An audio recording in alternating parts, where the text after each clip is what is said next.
Hello दोस्तों, कैसे हैं आप सभी। मैं मुकेश सेवा फिर से आप सभी का आपके अपने परिवार टारगेट विद मुकेश में बहुत बहुत स्वागत करता हूं। दोस्तों, हम यहाँ पे कर रहे हैं पाठ योजना जो कि बीएड के लिए लेसन प्लान जो कि बनते हैं। दोस्तों, अभी तक हमने कुल 14 लेसन प्लान हिंदी के कर लिए हैं। आपने उनको नहीं देखा है तो प्लेलिस्ट में जा करके बीएड हिंदी लेसन प्लान के नाम से एक प्लेलिस्ट मिलेगी, उसमें आपको सभी वीडियोज मिल जाएंगे। दोस्तों, वीडियो को आप पूरा देखेंगे। चैनल पे नए हैं तो चैनल को जरूर सब्सक्राइब करेंगे। तो चलिए शुरू करते हैं। आज है पाठ योजना 15। सबसे पहले विद्यालय का नाम, उसके बाद ऐसी सराणी बना लेंगे। दिनांक और चक्र आपको कॉलेज में बताया जाएगा, बाकी आप ये सेम लिख सकते हैं। प्रकरण में लिखेंगे शब्द भेद, और सामान्य उद्देश्य में लिखेंगे छात्रों को शुद्ध भाषा बोलने व लिखने की प्रेरणा प्रदान करना, छात्रों को व्याकरण के नियमों से परिचित करना, छात्रों में भाषा विश्लेषण की योग्यता विकसित करना, छात्रों को शुद्ध वाक्य रचना का ज्ञान कराना।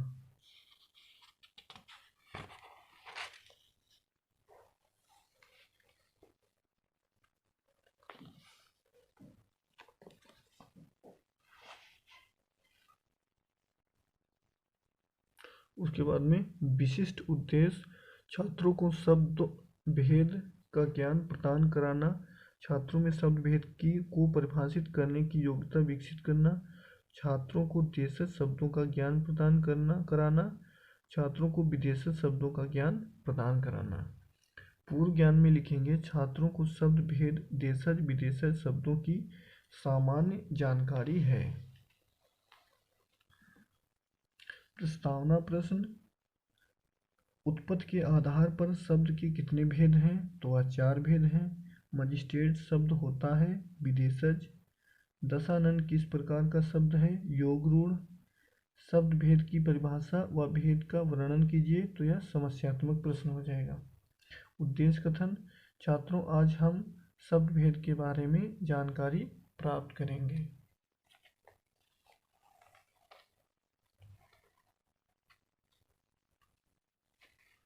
प्रस्तुतिकरण, शिक्षण बिंदु, छात्राध्यापक कथन क्रिया और विद्यार्थी क्रिया। शब्द भेद की परिभाषा, स्पष्टीकरण, हिंदी के शब्दों के वर्गीकरण के 4 आधार हैं। यहाँ पे लिख देंगे, विद्यार्थी ध्यानपूर्वक सुनेंगे। नंबर 1, उत्पत्ति के आधार पर, व्युत्पत्ति के आधार पर, रूप के आधार पर और अर्थ के आधार पर। उसके बाद में सबसे पहले लिखेंगे उत्पत्ति के आधार पर।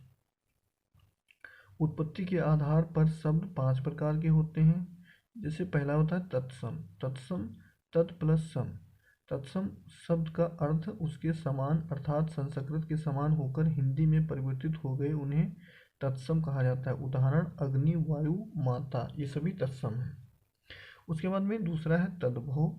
तद्भव तत् प्लस भव। तत् शब्द का अर्थ है उससे होना, यानी कि उससे होना।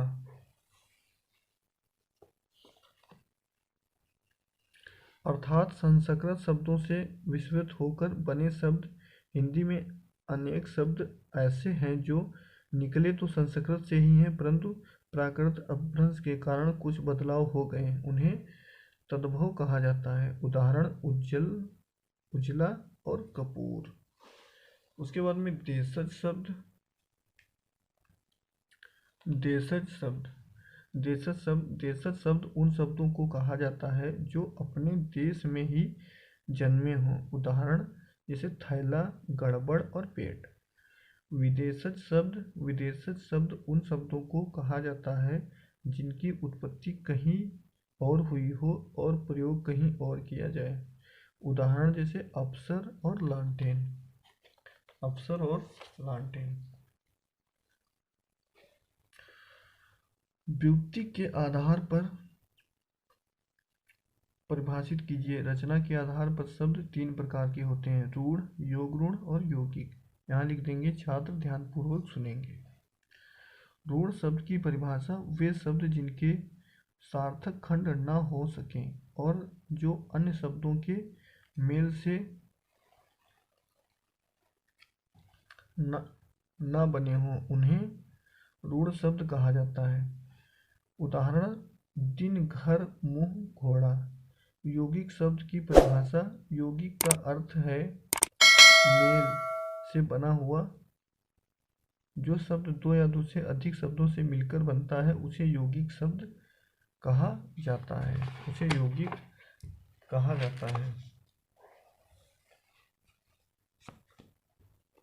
जैसे उदाहरण विज्ञान, सामाजिक।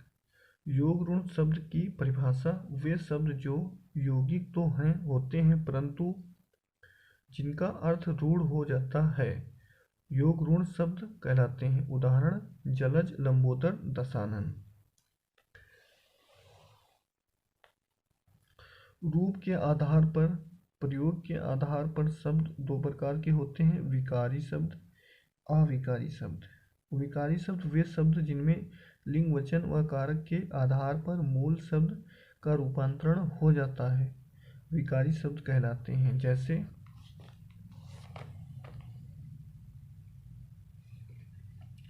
लड़का पढ़ रहा है, लड़का दौड़ रहा है।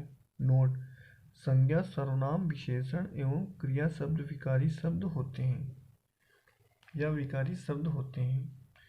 अविकारी शब्द जिन शब्दों का प्रयोग मूल रूप से होता है और लिंग, वचन व कारक के आधार पर उनमें कोई परिवर्तन नहीं होता अर्थात हमेशा एक समान रहते हैं, उन्हें अविकारी शब्द कहते हैं। उदाहरण आज, पर, परंतु आदि। अर्थ के आधार पर परिभाषित कीजिए। अर्थ के आधार पर शब्द चार प्रकार के होते हैं, एकार्थी शब्द, अनेकार्थी शब्द, समानार्थी शब्द और विदार्थी शब्द।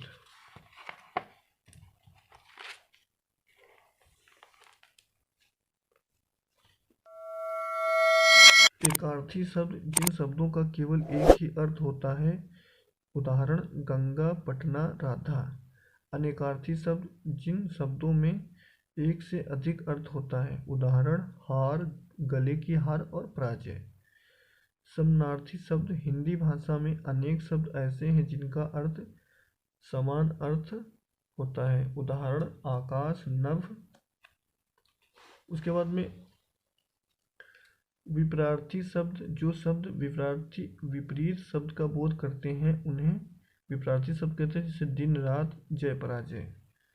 उसके बाद में पुनरावृत्ति प्रश्न में लिखेंगे शब्द भेद की परिभाषा का उल्लेख कीजिए। शब्द भेद को कितने भागों में बांटा गया है? सर्वनाम की परिभाषा बताइए उदाहरण सहित। अनेकार्थी शब्द की परिभाषा उदाहरण सहित बताइए। उसके बाद में ग्रह कार्य। निम्नलिखित विकल्पों में से सही विकल्प का चयन करें। निम्नलिखित में ऋण शब्द कौन सा है? तो वाचनालय, समतल, विद्यालय या फिर पशु।